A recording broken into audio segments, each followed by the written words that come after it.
회개의 은혜라는 제목으로 우리 말씀을 묵상하도록 하겠습니다. 우리가 예레미야 지금 말씀을 묵상하고 있는데 먼저 알 것은 순서대로 기록한 게 아니라는 거예요. 그래서 뭐 시드기야가 나왔다가 시드기야 왕이 나왔다가 시드기야는 이제 유다의 제일 끝 왕이죠. 근데 그러면서 다시 이제 오늘 뭐 어제부터 해서 본문에 다시 또 여호야김 왕이 등장하고, 여호야김 왕은 시드기야 왕 앞에 왕입니다. 그래서 이제 이 시기가 왔다 갔다 하기 때문에 우리가 좀 주의를 해볼 필요가 있습니다.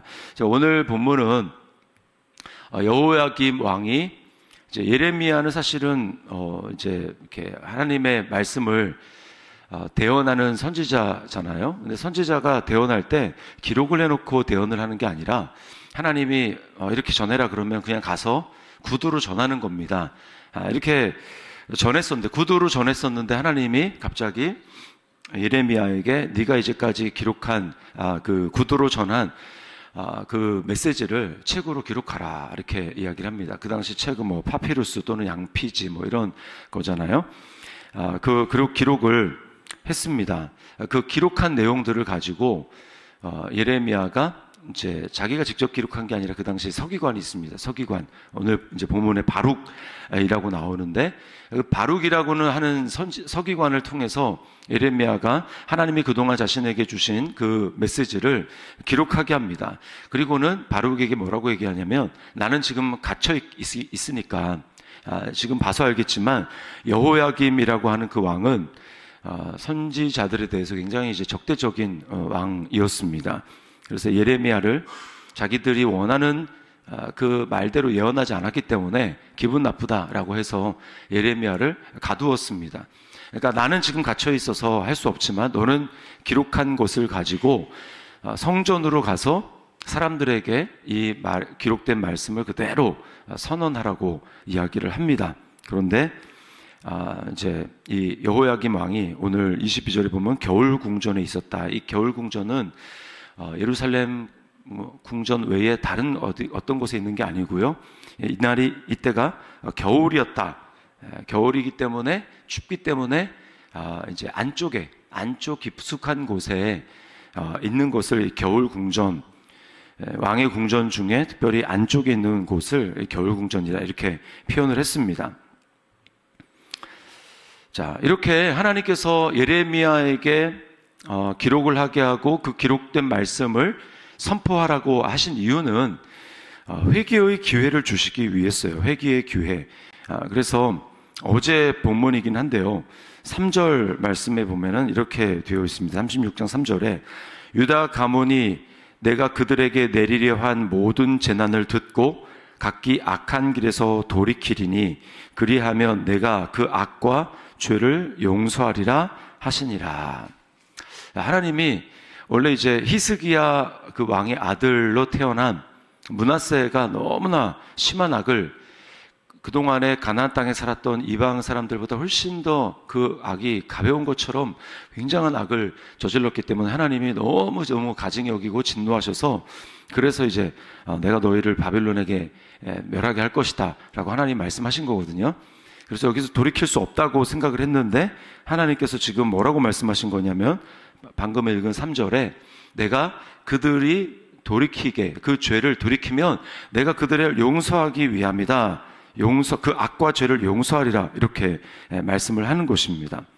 그러니까 우리가 여기서 알 수 있는 것은 무엇이냐면, 사람이 하나님으로부터 구원받지 못하는 이유, 하나님의 은혜를 경험하지 못하는 이유는 죄를 지었기 때문이 아닙니다. 물론 그 은혜도 그것도 역할을 하지만 더 중요한 건 뭐냐면 죄를 지은 다음에 회개하지 않기 때문이라는 거예요.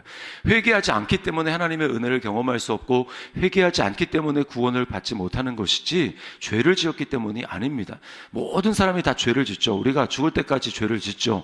그 죄를 지은 것 때문에 구원받지 못하는 게 아니고 하나님의 은혜를 받지 못하는 게 아니라는 거예요. 하나님이 끊임없이 우리에게 구약이든 신약이든 회개의 기회를 주시는 것입니다. 이것이 하나님의 자녀들에게 주시는 놀라운 은혜라고 하는 사실이에요. 그리고 회개에도 은혜가 필요하다는 사실을 우리가 분명히 알아야 합니다. 하나님의 은혜가 머물러 있는 동안에 우리가 회개를 해야 합니다. 즉 다른 말로 하면 회개의 타이밍이 있다라는 거예요. 깨닫는 즉시 회개를 해야 합니다. 이 지금 여호야김 왕을 보면 바록이 선포한 이 기록된 그 말씀을 자기 앞에서 읽다가 다 이제 칼로 베어서 있는 족족 몇 페이지 지나면 족족 다 불에 던져서 버립니다. 칼로 베어서 불에 던져 버리는 것이죠. 우리가 말씀을 대할 때 하나님 앞에, 말씀 앞에, 경외하는 말씀 앞에 떠는 그런 마음으로 말씀을 대하는 사람들은 말씀을 들을 때 무엇을 베냐 하면 자기 마음을 뱁니다. 자기 마음의 가죽을 뱁니다. 그리고 하나님 앞에 회개합니다. 그런데 반대로 그렇게 할 수 있다라는 거. 그러니까 내 마음을 베고 하나님 앞에 눈물로 이렇게 돌이킬 수 있다라는 건 뭐냐면 아직 하나님의 은혜가 내 안에 살아 있다라는 겁니다. 하나님의 은혜가 역사하고 있다라는 거예요. 그러니까 내가 지금 돌이킬 수 있다, 회개할 수 있다, 그런 마음이 들었다라고 하는 것은 지금 하나님의 은혜가 내 안에 적극적으로 작동하고 있다라고 하는 뜻입니다. 그래서 그렇게 할 때에 하나님의 말씀은 내게 내 죄악을, 악을 수술하는 그 칼이 되어서 내 안에 굳어져 있는 것들을 도려내는 그런 역사를 하는 것이죠. 근데 반대로 하나님의 은혜를 귀한 것으로 여기지 않고 하나님의 말씀에 경외를 하지 않는다면, 그 불순종하고 내 고집을 꺾지 않는다면 점점 마음은 강팍해지는 겁니다. 마음이 굳어지는 겁니다. 그래서 계속 그렇게 방치하면 마음은 깨달음도 없고 감동도 없게 됩니다. 확신도 잃어버리고 평안도 잊어버리고 그리고 기쁨도 사라지게 돼요. 이게 바로 성령을 소멸하는 것입니다. 성령을 소멸하는 것. 나중에는 회개하려고 해도 회개할 마음이 생기지 않아요. 회개할 때 회개할 마음이 있어야 회개를 하는 거거든요. 근데 우리는 착각하는 게 그 회개하는 것을 내가 원하는 때 내 마음대로 할 수 있다고 착각하는 겁니다. 그래서 회개의 은혜가 필요하다는 거예요. 말씀을 들었을 때 회개할 마음이 든다. 그 말은 지금 하나님이 내게 은혜를 베풀고 계신다라는 거고 하나님의 은혜가 내 안에 작동하는 것인데, 그것을 방치하고 성령을 계속해서 소멸하게 되면 말씀을 들어도 회개할 마음이 생기지가 않습니다. 이게 회개가, 은혜가 필요하다라고 하는 것입니다. 그러면 정말 큰일이 나는 것이죠. 회개할 마음이 생기지 않는다. 회개하고 싶지 않다.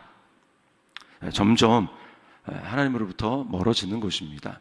멀어지는 거예요. 여호야김은 어떻습니까? 예레미야의 선지자를 통해서 이게 점점 말씀을 거부하는 완악한 쪽으로 나아갑니다. 이게 지금 예레미야만 지금 선포한 게 아닙니다. 예레미야가 구두로 선포했겠죠. 그리고 그 뒤에는 또 지금 예전에 선포한 걸 다시 한번 바록이 기록해서 다시 선포하고 있고, 그 예레미야가 했던 그 전에도 여호야김에게 다른 선지자가 선포를 했습니다. 다른 선지자가. 그래서 이제 성경을 읽어보면 우리아라고 하는 이 동명이인이죠. 다윗의 그 부하 장수 중에 우리아라는 사람이 있었는데, 그 우리아 말고 선지자 우리아가 있었습니다. 선지자 우리아가 엘리야김, 여호야김 같은 말인데, 여호야김에게 예레미야가 했던 말과 거의 비슷한 내용으로 심판에 대해서 경고를 했거든요. 근데 이제 죽이려고 그 사람을 찾으니까 우리아가 두려워서 애굽으로 도망합니다. 애굽으로. 그때 여호야김 왕이 사람을 애굽에까지 보내서 이제 우리아를 찾고 마침내 발견해서 연행해서 데려와서 그 앞에서 죽여버립니다. 그러니까 계속해서 하나님은 여러 사람을 통해서 여러 번 심판의 메시지, 하나님의 메시지를 증거했음에도 불구하고 지금 여호야김 어떻게 반응하는 겁니까? 계속해서 말씀을 거부하고 말씀을 내 앞에서 내쳐버리고 그렇게 지금 반응하고 있는 거예요. 그러니까 완악한 길로 계속해서 마음이 굳어지는 쪽으로 지금 나가고 있는 것입니다. 하나님의 말씀으로 내 마음을 베지 않고 하나님의 말씀을 베어버린, 끝까지 계속해서 베어버린 불에 던진 사람의 최후는 본인이 하나님의 심판의 불에 던져지게 될 것입니다. 하나님은 끝까지 돌이키며 기다리십니다. 그러나 끝이 오기 전에 돌이켜야 합니다. 회개의 기회가 있을 때 모든 것을 예비한, 모든 무대를 세팅한 그 연출자가 무대 위로 등단하기 전에 그때 회개 기회가 있을 때 돌이키고 회개해야 합니다. 회개의 마음을 주실 때 즉각적으로 회개해야 합니다. 은혜가 있을 때 더 은혜를 사모해야 하고 은혜가 있을 때 더 주님께 나아가기를 힘써야 하는 것입니다. 마지막으로 제가 히브리서 3장 12절 13절을 읽어드리고 마치겠습니다. 형제들아 너희는 삼가 혹 너희 중에 누가 믿지 아니하는 악한 마음을 품고 살아계신 하나님에게서 떨어질까 조심할 것이요 오직 오늘이라 일컫는 동안에 매일 피차 권면하여 너희 중에 누구든지 죄의 유혹으로 완고하게 되지 않도록 하라. 이스라엘 백성들은 광야에서도 그랬고 지금 끊임없이 계속 하나님의 말씀 앞에 완고한 반응으로 계속 그 말씀을 업신여기고 말씀을 그렇게 거부했습니다. 그래서 안식에 들어가지 못했다라고 성경이 이야기를 하고 있어요.